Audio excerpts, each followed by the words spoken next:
Qur'onda butun koinotni titratgan bir shartnoma bor. Osmon unga imzo chekishni rad etdi. Yer uni rad etdi.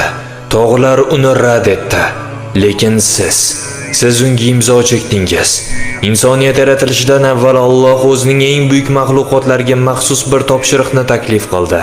U buni osmonlarga, yerga va haybatli, qadimiy, qilt etmas tog'larga taklif qildi. Alloh bu lahzani Ahzob surasida shunday muhrlagan. Biz bu omonatni osmonlarga, yerga va tog'larga taklif qildik. Ular buni yuklanishdan bosh tortdilar va undan qo'rqdilar. Ular osiy bo'lganlari uchun rad etishmadi. Ular bu imtihondan o'ta olmaslikdan, uning mas'uliyatidan dahshatga tushdi. So'ngra siz keldingiz, inson, kichik va mo'rt inson. Xo'sh, bu omonat nima? Bu shunchaki qoidalar yoki majburiyatlar emas.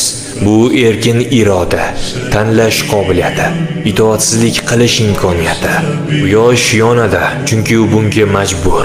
Tog' xat rostlab turadi, chunki u bunga majbur. Farishtalar itoat qiladi, chunki ular bunga majbur. Ular buyruq bilan harakat qilishadi, siz esa qaror bilan. Hayot nega bunchalik og'ir tuyulishining sababi ham shu.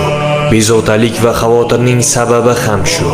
Har safar nafsingiz bilan kurashganingizda, har safar oson yo'lni emas, haqiqatni tanlaganingizda, charchagan bo'lsangiz ham namozga turganingizda, siz o'sha shartnomaning yukini his qilasiz.